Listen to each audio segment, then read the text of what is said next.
Video کو دیکھنے سے پہلے ہمارے چینل کو سبسکرائب کریں اور ہمارے چینل سے جڑنے کے لیے بیل آئیکن پر پریس کریں۔ يا أيها الذين آمنوا من يرتد منكم عن دينه فسوف يأتي الله بقوم يحبهم ويحبونه أذلة على المؤمنين أعزة على الكافرين يجاهدون في سبيل الله ولا يخافون لومة لائم ذلك فضل الله يؤتيه من يشاء والله واسع عليم صدق الله مولانا. قال النبي صلى الله عليه وسلم التائب حبيب الله أو كما قال عليه الصلاة والسلام.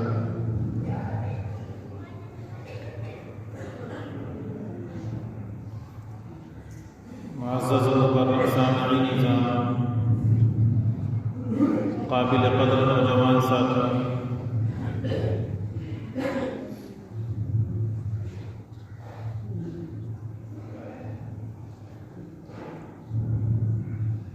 اللہ رب العزت نے اس دنیا کے اندر جتنے بھی رشتے بنائے ہیں اور ہر انسان دوسرے انسان سے جو جڑا ہوا ہے، ہر شخص کا تعلق دوسرے تعلق جس بنیاد پر ہے، اس کی وجہ اللہ رب العزت کی جانب سے وہ صفت ہے جو اللہ نے اپنی تمام مخلوق کو عطا فرمائی ہے، اور وہ اللہ نے صفت صرف انسانوں میں ہی نہیں بلکہ انسانوں کے علاوہ اللہ کی جو دیگر مخلوقات ہیں، حیوانات ہیں، درندے ہیں، پرندے ہیں، ایسے ہی بے شمار مخلوق ہیں، اللہ نے وہ صفت انہیں بھی عطا فرمائی ہے جس کی وجہ سے وہ بھی آپس میں ایک دوسرے سے متعلق ہیں، ایک دوسرے سے جڑے ہوئے ہیں، ایک دوسرے کے قریب ہیں۔ اور وہ کون سی صفت ہے؟ وہ صفت ہے حب، جسے ہم کہتے ہیں اردو زبان کے اندر محبت۔ یہ محبت یہ ایک ایسی صفت ہے جس کی وجہ سے ایک بندہ دوسرے بندے سے متعلق ہوتا ہے۔ ماں باپ اولاد سے تعلق اور محبت، بھائی کو بھائی سے محبت،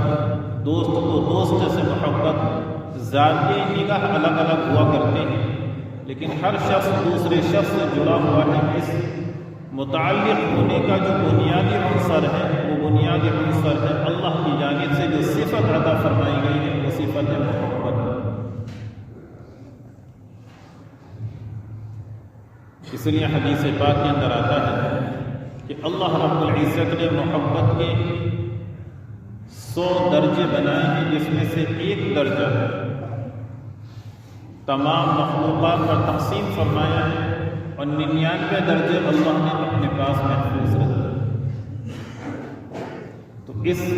کے ذریعے سے بتانا یہ ہے کہ بندوں سے محبت اور بندوں کا بندوں سے تعلق یہ اپنی جگہ ہے،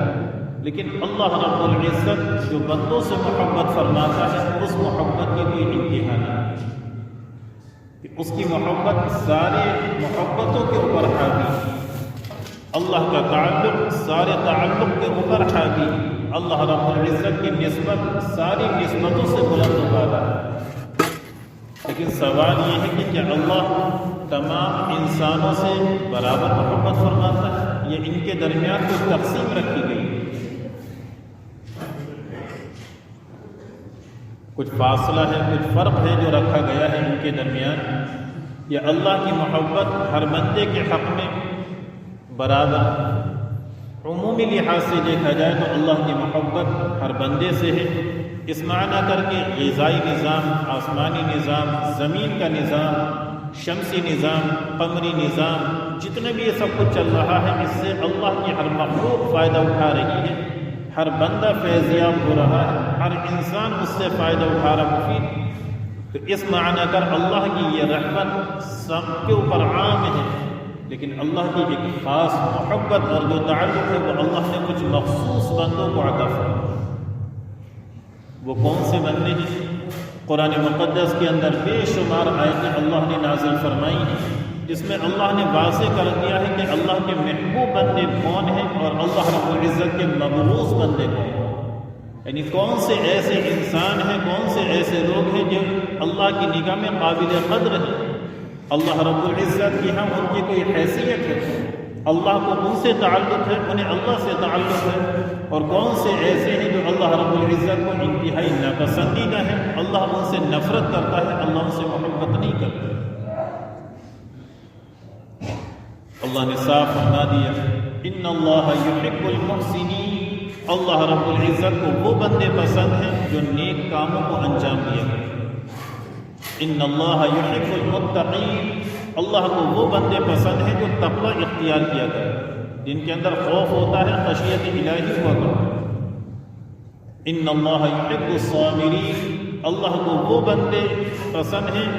اللہ ان سے محبت کرتا ہے جو بندے صبر کرنے والے ہوا کرتے ہیں۔ ان اللہ یحب المقسطین، اللہ کو وہ بندے محبوب ہیں جو انصاف کے ساتھ معاملہ کرتے ہیں، کوئی ہیر پھیر نہیں کیا گیا۔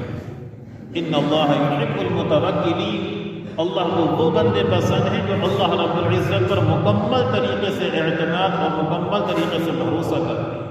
ہیں۔ ان اللہ یحب التوابین ویحب المتطہرین، اللہ ان بندوں سے محبت فرماتا ہے جو کثرت کے ساتھ توبہ اور استغفار کرتے ہیں اور پاکی کا انتہائی درجہ خیال کرتے ہیں۔ اور پھر اللہ نے ایک یہ آیت بھی بیان فرما دی کہ اللہ کو صرف یہی لوگ محبوب نہیں ہیں، واقعتاً اللہ کو یہ سب بھی محبوب ہے کہ نیک کام کرنے والا وہ بھی اللہ کا محبوب، انصاف کا معاملہ کرنے والا وہ بھی اللہ کا محبوب، اللہ پر توکل اور اعتماد کرنے والا یہ بھی اللہ کا محبوب، اللہ کی ذات پر بھروسہ کرنے والا ہے یہ بھی اللہ رب العزت سے متعلق ہے۔ لیکن صرف اسی میں منحصر نہیں ہے، بلکہ اللہ رب العزت نے سورہ صف کی اس آیت میں فرما دیا کہ تمہارے ذہن میں یہ بات رہنی چاہیے کہ دین اور اللہ کے محبوب بننے کا نام صرف یہ نہیں ہے کہ آپ تسبیح لے کر مسجد کے کونے کے اندر بیٹھ جائیں، واقعتاً یہ بھی نیکی ہے۔ اللہ نے انہیں بھی فرمایا کہ یہ بھی اللہ کے محبوب بندے ہیں جو یہ صفات رکھتے ہیں، تقوی جن کے اندر ہے وہ بھی ہیں، توکل جن کے اندر ہے وہ بھی ہیں، صبر جن کے اندر ہے وہ بھی ہے، استقامت جن کے اندر ہے وہ بھی ہیں، جو انصاف کرنے والے ہیں وہ بھی ہیں، جو پاکی حاصل کرنے والے ہیں وہ بھی ہیں، سب اللہ کے محبوب ہیں۔ لیکن اللہ رب العزت نے فرمایا کہ ایک جماعت اور ہے جو اللہ کو انتہائی درجے محبوب ہے، کون؟ ان اللہ یحب الذین یقاتلون فی سبیلہ صفا کأنہم بنیان مرصوص، جو اللہ رب العزت کی دین کی سربلندی کے لیے، اپنی جانوں کو نچھاور کرنے کے لیے اب اس طریقے سے تیار ہو جاتے ہیں، اور ایسی جماعت کی جماعت اور صف کے صف نکل کر آتی ہے جیسے سیسا پگھلائی ہوئی دیوار پر۔ ان اللہ یحب الذین یقاتلون فی سبیلہ، اللہ نے یجاہدون کا لفظ استعمال نہیں کیا، حالانکہ تعبیری اعتبار سے وہ لفظ بھی کافی تھا، لیکن ایسے لوگوں سے جو قرآن کی بیجا تعمیلات کرتے ہیں اور قرآن کی آیتوں کو اپنے مفاد کے لیے استعمال کرتے ہیں کہ جہاد یہ بھی ہے، جہاد یہ بھی ہے، جہاد کے معنی محنت کے آتے ہیں، لہٰذا یہ طریقہ اختیار کیا جا رہا ہے، یہ بھی محنت ہے۔ اللہ نے یجاہدون کا لفظ استعمال نہیں کیا کہ ہم یہ کام کر رہے ہیں لہٰذا ہم بھی اللہ کے محبوب ہیں، وہ یقیناً، لیکن اللہ نے واضح کرنے کے لیے اس چیز کو کہ اللہ کا محبوب کون ہے، یقاتلون کا لفظ استعمال فرمائے، جس کا صاف ترجمہ یہ ہوتا ہے جو قتل کرتے ہیں اور قتل ہوتے ہیں۔ قاتل یقاتل، اس کے معنی آتے مشارکت کے، یعنی جانبین سے جب معاملہ ہوتا ہے تو ایسی جماعت جو اللہ کے دین کی سربلندی کے لیے اپنی جانوں کا نذرانہ پیش کرنے میں اس معنی کر آگے رہتی ہے کہ جماعت ایسی نظر آتی جیسے سیسا پگھلائی ہوئی دیوار ہوتی ہے، ایسے لوگ بھی اللہ کو انتہائی درجے میں۔ اس لیے قرآن مقدس کے اندر اللہ نے جہاں قسمیں کھائی ہیں وَالْعَادِيَاتِ ضَبْحًا فَالْمُورِيَاتِ قَدْحًا فَالْمُغِيرَاتِ صُبْحًا، ان کی قسمیں کھا رہا ہے، مجاہدین کے گھوڑوں کی قسمیں، مجاہدین کے گھوڑے کی ٹاپوں کی قسمیں، ان سے اڑنے والی دھولوں کی قسمیں۔ کیوں اللہ نے یہ قسمیں کھائی ہیں؟ یہ بتانے کے لیے کہ یہ چیز اللہ کے ہاں کس قدر مکرم ہے، کس قدر اللہ کے ہاں معزز ہے۔ اپوزٹ بھی اللہ نے ذکر کر دیا ان اللہ لا یحب المفسدین، فساد پھیلانے والے اللہ کو محبوب نہیں۔ لا یحب المستکبرین، تکبر کرنے والے اللہ کو محبوب نہیں۔ لا یحب من کان مختالا فخورا، شیخی باز اور بڑائی جتانے والے، ان سے بھی اللہ محبت نہیں کرتا۔ لا یحب خوانا اثیما، خیانت کرنے والے اور بہت زیادہ گنہگار، ان سے بھی اللہ محبت نہیں کیا کرتا۔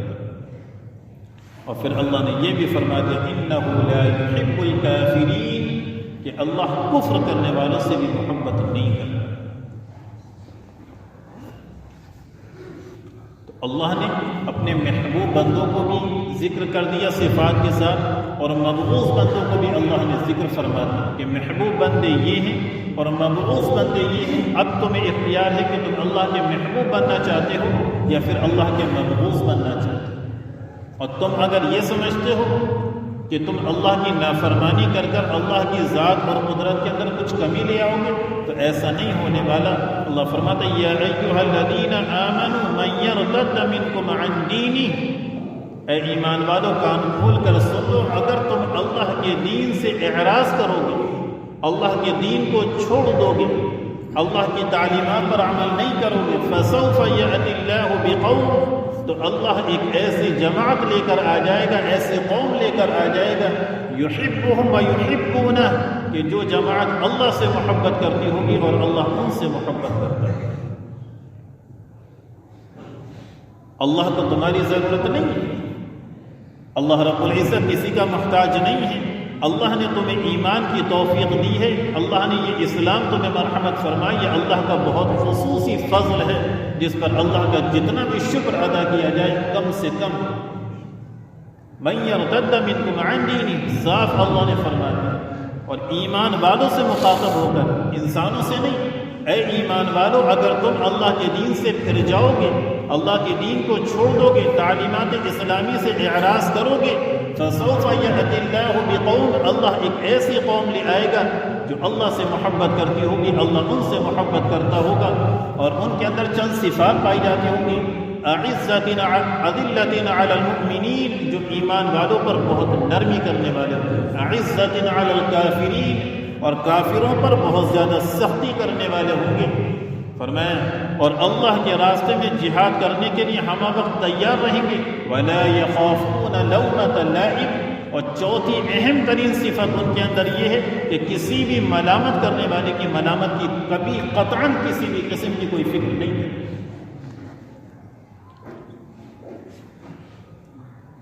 یجاہدون فی سبیل اللہ، صاف اللہ نے استعمال فرمایا۔ اب ان آیتوں کے ضمن میں ذرا ہم اپنے آپ کو دیکھیں، خاص طریقے سے اس وقت کے جو حالات ملک کے ہیں، پوری دنیا کے ہیں، کہ آخر کیا وجہ ہے کہ محبوب اللہ کے ہم ہیں، اللہ پر ایمان رکھے ہوئے ہم ہیں، اللہ سے تعلق اور انسیت ہمیں ہیں، اس کے باوجود اللہ رب العزت کی جانب سے فتوحات کے دروازے کیوں نہیں کھلے؟ اللہ کی جانب سے مدد کیوں نہیں آ رہی؟ اللہ رب العزت کی جانب سے غیبی نصرت کیوں نہیں اتر رہی؟ صاف اس کی وجہ یہ ہے کہ ہم نے اللہ رب العزت کی جانب سے جو تعلیمات دی گئی تھی ان تعلیمات کو پس پشت ڈال دیا۔ اسی لیے کہنے والوں نے یہ کہا ہے کہ آج مسلمانوں کے پاس اسلام تو ضرور ہے لیکن تعلیمات اسلام مسلمانوں کے پاس نہیں ہے۔ غیروں کے پاس اسلام نہیں ہے، تعلیمات اسلام ان کے پاس ہے۔ ہم نے اسلام کو یقیناً قبول کیا کیونکہ اسلامی گھرانے میں پیدا ہوئے، اس کی حیثیت اور حقیقت کو نہیں سمجھ پایا۔ شیخ اسلم صاحب نے تحریر فرمایا کہ ایک نوجوان اسلام کے اندر داخل ہوا اور کسی بزرگ سے ملاقات کرنے کے بعد کہنے لگا کہ میں نماز پڑھتا ہوں تو نماز میں مجھے بہت ٹائم لگتا ہے، لمبا وقت لگتا ہے، لیکن اور جو میرے ساتھ مسلمان بھائی ہیں وہ جلدی نماز پڑھ لیا کرتے ہیں۔ شاید اس کی وجہ یہ ہے کہ وہ خاندانی مسلمان ہیں تو ان کا اللہ سے تعلق جلدی قائم ہو جاتا ہے، اللہ کی معرفت انہیں جلدی مل جاتی ہے، اور جو نماز کا ذائقہ ہونا چاہیے وہ انہیں جلدی محسوس ہونے لگتا ہے، اس لیے وہ نماز میں جلدی فارغ ہو جاتے ہیں۔ مجھے لمبا وقت لگتا ہے، جب مجھے یہ محسوس ہونے لگتا ہے کہ واقعتاً میں اللہ کے سامنے کھڑا ہوں اور اللہ کی محبت میرے اوپر طاری ہونے لگتی ہے تو مجھے نماز میں لمبا وقت لگتا ہے، کوئی ایسا طریقہ بتائیے کہ مجھے بھی جتنی جلدی انہیں نماز میں اللہ کی محبت نصیب ہو جاتی ہے مجھے بھی ایسے ہی نماز میں اللہ کی محبت جلدی نصیب ہو۔ یہ تو اس کا حسن ظن تھا، اسے کیسے سمجھایا جاتا کہ بھائی یہ بات نہیں، بات تو یہ ہے کہ ہم روایتی نمازیں پڑھ رہے ہیں، حقیقی نماز کا مزہ تو تم نے چکھا ہے کہ اللہ کی محبت کا ذائقہ تمہیں نماز کے اندر محسوس ہو۔ یا تو نماز سے فراغت کے بعد بھی یہ نہیں پتہ چلتا کون سے وقت کی نماز پڑھی ہے، کتنی رکعتیں پڑھی ہیں، کون سی صورتیں پڑھی گئی ہیں، اس تک کا احساس نہیں ہے تو اللہ کی محبت اور اللہ کی جانب سے جو ایمانی حلاوت ہے اس کا ذائقہ کیسے محسوس ہو۔ لہٰذا میرے عزیزوں اور بھائیوں، ان حالات میں ہم سب کے لیے ضروری یہ ہے کہ اللہ نے جب اللہ ہم سے محبت کرتا ہے تو اللہ بھی تو چاہتا ہے کہ ایمان والے کس سے محبت کریں۔ والذین آمنوا اشد حبا للہ، قرآن کی اتنی آیتیں آپ کے سامنے پڑھی گئی جس میں اللہ نے صاف فرما دیا کہ اللہ ایمان والوں سے محبت کرتا ہے، تقوی والوں سے محبت کرتا ہے، جن کے اندر یہ سب صفات ہوتی ہیں ان سے محبت کرتا ہے۔ لیکن اللہ ساتھ میں یہ بھی تو فرماتا ہے کہ اللہ سے محبت کرنے والے بھی تو کچھ لوگ ہیں، کون ہیں؟ والذین آمنوا اشد حبا للہ، وہ ایمان والے ہیں جنہیں سب سے زیادہ محبت اگر کسی ذات سے ہوتی ہے تو وہ اللہ رب العزت سے ہوا کرتی ہے۔ اور محبت وہی قابل قدر ہوتی ہے جو جانبین سے ہوا کرتی ہے، یک طرفہ محبت تو قابل قبول ہی نہیں ہے، معاشرے کے اندر اسے اچھی نگاہ سے نہیں دیکھیں۔ تو اللہ رب العزت وہ بھی یہی چاہتا ہے کہ جب وہ اپنے بندوں سے محبت کرتا ہے، ایمان والوں سے محبت کرتا ہے، ایمان والے بھی اگر سب سے زیادہ محبت کریں اللہ سے محبت۔ اور محبت کی علامت کیا ہے؟ محبت کی علامت یہ ہے کہ اللہ رب العزت نے جن قوانین کا ہمیں حکم دیا ہے، اللہ رب العزت کی جانب سے جو ہمیں احکام ہمارے اوپر لاگو کیے گئے ہیں، ان تمام شریعت کے احکام کو اپنی زندگی کے اندر نافذ کرنا مکمل طریقے سے۔ اگر ہم نے ایسا کر لیا، دیکھیں اللہ کی مدد کیسے نہیں ہے۔ جب تک احکام شریعت کو آپ نازل نہیں کریں گے، کتنے بھی بزرگوں سے دعائیں کرا دیجئے اللہ کی مدد نہیں آ سکتی۔ بات کو ختم کرتے ہوئے صرف ایک واقعے کی طرف آپ کی توجہ مبذول کرانی ہے، جس سے یہ بتانا ہے کہ دیکھیے اللہ کی مدد کب نہیں آئی، جب اللہ کے نبی ان کے درمیان موجود ہو۔ حضرت موسیٰ علیہ السلام کی قوم بنی اسرائیل کہ جب انہیں حکم دیا جاتا ہے کہ جا کر قوم عمالقہ سے جہاد کرو، جب اس قوم سے تم مقابلہ کرو گے تو اللہ رب العزت تمہیں حاکم بنا دے گا، غالب بنا دے گا، اور مصر جو تمہارا حقیقی وطن ہے، اس وطن کے سرزمین کا مالک اللہ تمہیں بنا دے گا۔ چنانچہ حضرت موسیٰ علیہ السلام نے 11 حضرات کو منتخب فرمایا کہ جائیں اور اس قوم کے حالات معلوم کر کے آئیں۔ وہ لوگ گئے اور انہوں نے دیکھا کہ وہ تو بڑے طاقتور ہیں، قوم جبارین، زبردست قوت اور طاقت والے ہیں، اسلحے ان کے بعد شاندار ہیں، ہر طریقے کے اسلحہ جات سے مزین ہیں، لہذا ان سے مقابلہ آسان نہیں ہے۔ حضرت موسیٰ علیہ السلام کی خدمت میں آ کر عرض کرنے لگے کہ اللہ کے نبی، آپ نے ہمیں کس قوم سے لڑانے کے لیے بھیجا ہے؟ وہ تو اتنے طاقتور لوگ ہیں، ہم ان کا مقابلہ نہیں کر سکتے۔ آپ نے نصیحت دی کہ دیکھو تم تو دیکھ آئے ہو لیکن قوم کو نہ بتانا، اللہ کا حکم ہے جب ہم لڑیں گے اللہ کی مدد آئے گی اور فتح ہماری ہی قدم چومے گی۔ لیکن وہ لوگ نہ مانے، اکثر نے اپنے قوم کے درمیان ان کے حالات کو ذکر کر دیا۔ قوم نے بھی وہیں پر ہتھیار ڈال دیے اور کہنے لگی اے موسیٰ آپ جائیے اور آپ کا رب جائے اور ان سے جا کر جہاد اور قتال کریں، انہا ہنا قاعدون، ہم تو یہی بیٹھ کر انتظار کر رہے ہیں، جب فتح ہو جائے گی تو ہم داخل ہو جائیں گے۔ اللہ رب العزت نے فوراً عذاب مسلط فرما دیا کہ ان لوگوں نے اللہ کے اس فیصلے کو قبول نہیں کیا۔ اب اس کا نتیجہ یہ ہے کہ 40 سال تک ان کا اپنا اصل وطن حاصل نہیں ہو سکا۔ حضرت موسیٰ علیہ السلام اور اگلے نبی حضرت ہارون علیہ السلام موجود ہیں۔ اللہ نے تھوڑے سے علاقے کو جسے وادی تیہ کہا جاتا ہے، اس سرزمین کو ان کے لیے ایسا کر دیا کہ پوری رات سفر کرتے اور جہاں سے سفر شروع کرتے صبح کے وقت جب سورج نکلتا تو اسی جگہ اپنے آپ کو پاتے۔ اللہ نے زمین کو سمیٹ دیا ان کے لیے۔ چاہتے بھی تھے اب اس علاقے سے نکل کر دوسرے علاقے میں پہنچے،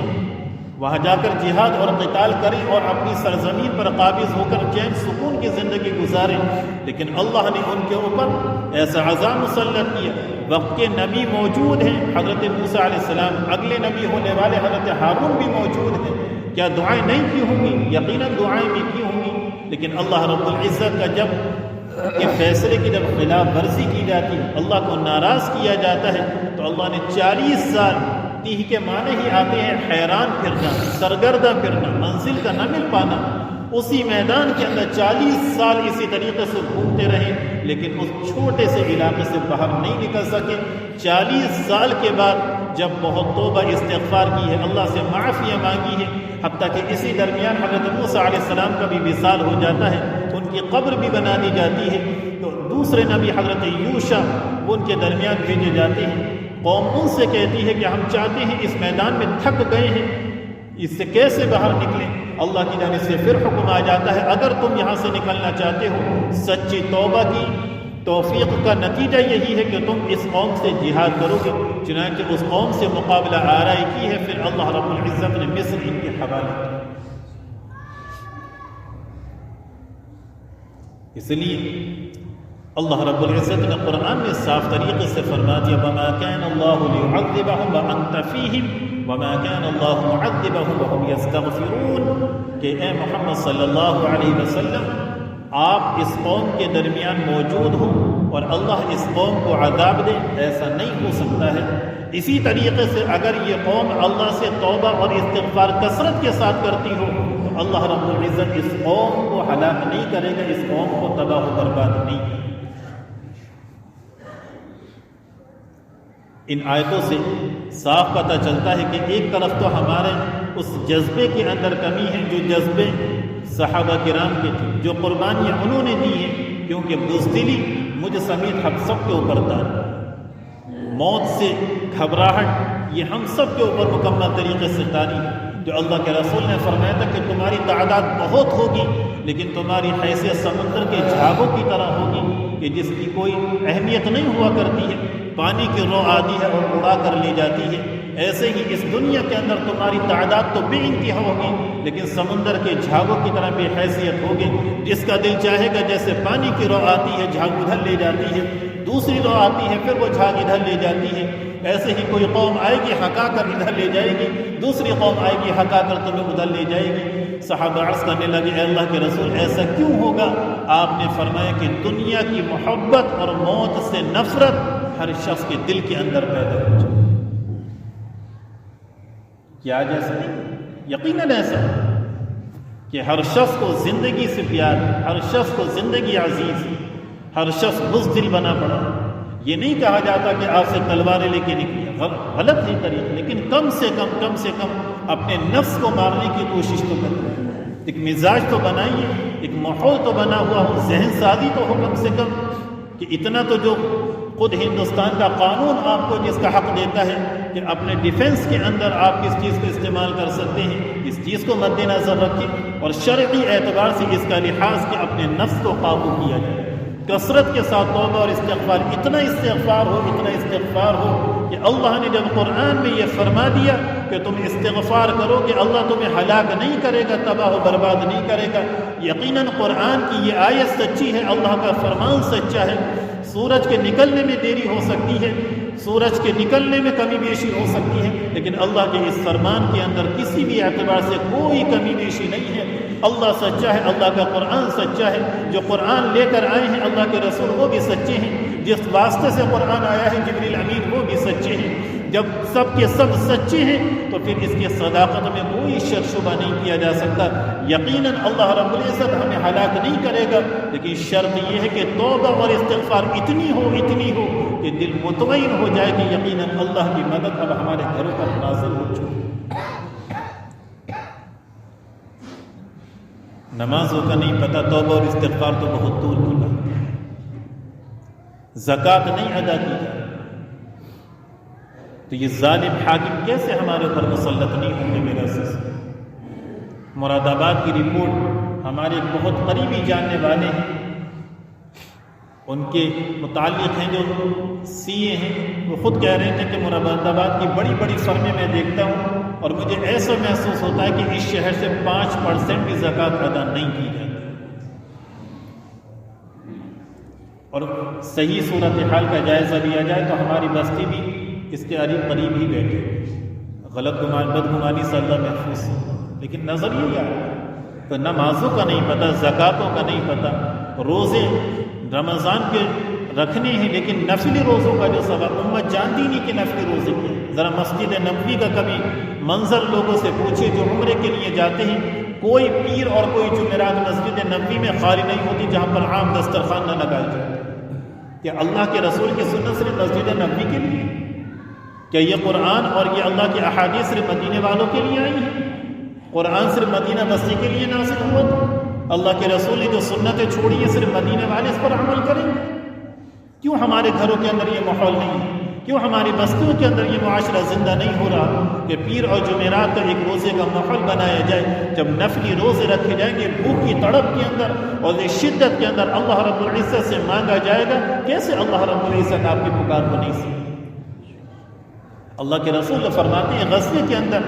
دیکھا صحابہ کرام نے ایک ماں ہے اپنے بچے کو تلاش کرتی پھر رہی، نہیں مل رہا، ادھر سے ادھر دوڑ لگاتی ہے، ادھر سے ادھر جاتی ہے، کبھی کسی کے بچے کو سینے سے لگاتی ہے، کبھی کسی بچے کو سینے سے لگاتی ہے۔ اللہ کے رسول نے فرمایا تمہارا کیا گمان ہے کہ یہ عورت اپنے بچے کو آگ میں پھینک دے گی؟ صحابہ کرام کہنے لگے اے اللہ کے رسول کیسے ہو سکتا ہے؟ اسے تو اپنا بچہ نہیں مل رہا تو اپنے سینے کی تسلی کے لیے دوسرے بچوں کو اپنے سینے سے لگا رہی ہے، یہ اپنے بچے کو آگ میں کیسے ڈال دے گی؟ تو آپ نے فرمایا کہ اللہ جتنی محبت یہ ماں اپنے بچے سے کرتی ہے، اللہ اس سے بھی کئی گنا زیادہ اپنے بندوں سے محبت کرتا ہے، کیا وہ اللہ تمہیں جہنم کی آگ میں ڈال دے گا؟ لیکن شرط تو یہ ہے کہ کیا باقی ہم نے بھی اللہ سے ایسے ہی محبت کی، اللہ کو ایسے ہی چاہا، اللہ کی معرفت کے ایسے ہی طلبگار رہے جیسی محبت اللہ ہم سے کرتا ہے؟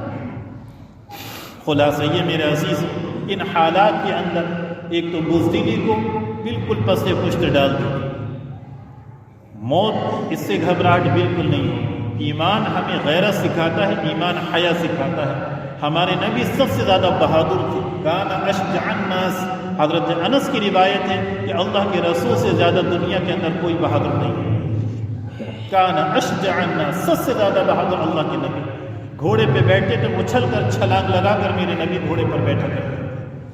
جانے کا نمبر آتا تھا میدان جہاد میں سب سے آگے نظر آیا کرتے۔ حضرت علی کہتے ہیں کہ ہم میں سے اکثر صحابہ کی یہ خواہش ہوتی تھی کہ اللہ کے رسول کے قریب رہیں، کیونکہ دشمنوں کی ہمت نہیں ہوتی تھی اللہ کے رسول کے قریب۔ تو جس نبی کو اللہ نے ایسی حیا، ایسی غیرت، ایسی شجاعت، ایسی بہادری عطا فرمائی اور ایسی ہی بہادر صحابہ عطا فرمائے، وہ امت کیسے بزدل ہو سکتی ہے؟ یہ بزدلی تو ہم نے اپنی بدعمالیوں سے، اپنے گناہوں کی نحوست سے اپنے اوپر طاری کر لی ہے کہ اتنے گناہ کیے ہیں، دل سیاہ ہو چکے ہیں، قرآن کی بات، حدیث کی بات، اللہ کے رسول کا فرمان بھی ان پر اثر نہیں ہوتا۔ کلا بل رانا، زنگ لگا دی ہے ان دلوں پر۔ اگر ان زنگ کو دھلنا ہے تو اس کا طریقہ یہ ہے کہ اتنی کثرت سے استغفار کریں، اللہ سے اتنی معافی مانگے کہ دل پوری طریقے سے مجلہ اور مصفہ ہو جائے۔ پھر دیکھیے کہ جب آپ کے دل کے اندر اللہ کی جانب سے ایمان اترے گا تو یہ ایمان کی نمک چہرے پر نظر آئے گی، اور پھر یہی خوف جب کافروں پر پڑے گا، کسی کی ہمت نہیں ہو سکتی کہ آپ کے سامنے کھڑے ہو کر بات بھی کر سکتے۔ خود اللہ کے رسول نے فرمایا کہ 6 چیزیں ایسی ہیں جو میرے علاوہ کسی بھی نبی کو نہیں عطا فرمائی گئی۔ ان 6 چیزوں میں سے ایک چیز ہے نصرت بالرعب۔ اللہ کے رسول فرماتے ہیں اللہ نے مجھے رعب عطا فرمایا، رعب کے ذریعے سے میری مدد کی۔ لکھنے والوں نے یہاں تک تحریر فرمایا ہے کہ 1000 کے میل کے فاصلے پر اللہ کے نبی کے رعب کا اثر کافروں پر پڑا کرتا ہے، اور اللہ کے نبی کے صدقے میں اس امت کو بھی وہ صفت عطا فرمائی گئی۔ اور شرط یہ ہے کہ یہ اپنے اندر ایمان اور ایمانی حرارت اور اسلامی تعلیمات پیدا کر لے۔ پھر کوئی تو بات تھی کہ 313,000 پر کافی ہے، 700 کی جماعت 3000 پر کافی ہے، 1400 کا مجمع 10,000 کے اوپر کافی ہے، 5000 کا لشکر 1.5 لاکھ کے اوپر حاوی ہے۔ یہ کیا باتیں تھی؟ یہ وہی تھے جو اللہ نے رعب ہمیں عطا فرمایا تھا۔ جب بزدلی ہم نے طاری کر لی، موت سے نفرت ہمیں ہونے لگی، زندگی عزیز ہونے لگی، جان اور مال ہمیں زیادہ پیارے ہونے لگے، اپنے گھروں سے محبت ہو گئی، اور محبت کوئی منع نہیں ہے، لیکن ایسی محبت جو ایمانی تقاضوں کے اوپر حملہ آور ہو، یہ محبت اللہ کو کبھی بھی قطعاً پسند نہیں۔ لہذا ہم اپنے دلوں سے بزدلی کو دور کریں، ماحول کو پرامن رکھنے کی کوشش کریں، امن اور سلامتی کے لیے کوششیں ہوں، منظم انداز میں صحیح طریقے سے جائز انداز میں جو کام بھی کر سکتے ہیں وہ کریں، اور اسی کے ساتھ ساتھ سب سے اہم بات یہ ہے کہ اللہ رب العزت سے اپنے گناہوں کی معافی۔ ان حالات میں نفلی روزوں کی کثرت، جتنے نفلی روزے رکھ سکتے ہیں نفلی روزے رکھیں، منت کے روزے رکھیں کہ اگر اللہ رب العزت نے ان ظالمانہ قوانین سے ہمیں نجات دے دی تو میں اتنے دنوں کا روزے رکھوں، میں اتنے نفل نماز ادا کروں۔ آپ نظر مان کر تو دیکھیے، پھر اللہ کی مدد کیسے نہیں ہے کہ اللہ نہیں چاہتا کہ میرا بندہ میرے سامنے سر جھکا؟ یقیناً اللہ چاہتا ہے، تو بہانے ہیں۔ جب آپ نظر مانیں گے، منت مانگیں گے، روزے رکھیں گے، کثرت سے صدقہ اور خیرات کریں گے، پھر دیکھیں مجھے تو قطعاً یقین ہے اللہ کی ذات پر کہ اللہ رب العزت کی مدد 100% یقیناً اس دنیا کے اندر۔ بس ہم تھوڑا سا اپنے آپ کو بدل لیں، تھوڑا سا چینج کر لیں، کثرت کے ساتھ توبہ استغفار ہو، اللہ کا ذکر ہو، صدقہ اور خیرات ہو۔ ان سردی کے ایام میں اپنے پڑوسیوں کو، اپنے بھائیوں کو، غریبوں کو، ان کو پوچھیں، اور خاص طریقے سے ہماری بستی کے وہ حضرات جو ان حالات کا شکار ہوئے ہیں، ان کے گھروں پر جا کر دیکھیں کہ انہیں مالی معاونت کی ضرورت تو نہیں، آٹا، چاول، دال یا اور بھی روزمرہ کی جو ضروریات ہیں، وہ ضروریات ان اشیاء کو ان تک پہنچائیں۔ اب تک کی جو رپورٹ ہے، ہمارے سنبل میں جو 2 نوجوان شہید ہوئے ہیں، یہاں تک کہ سرائے ترین کی رپورٹ تو یہ ہے کہ 1 روپیہ بھی کسی کو توفیق نہیں ہوئی کہ ان گھروں میں جا کر دیتی۔ سنبل کا تو معلوم نہیں، لیکن سرائے ترین کی رپورٹ ہوئی تو کہ اتنی بڑی بستی کے اندر ہزاروں لاکھوں کے مجمع میں کسی کو اتنی توفیق نہیں کہ 8-10 لوگ جمع ہو کر کچھ رقم ان کے ہاتھ پر رکھ دیں کہ تاکہ ان کا بھئی غم کا مداوع تو نہیں ہو سکتا، کچھ تو تسلی ہو جائے۔ یا ایسے ہی اور جو احباب اور متعلقین اس کے شکار ہیں، کم سے کم اتنا تو ہے کہ مالی معاونت کر دیں، ان کے حق میں دعائیں، یہ تو سب سے ادنا درجے ہیں، اس سے زیادہ تو نیچے درجے کی کوئی بات ہی نہیں ہے۔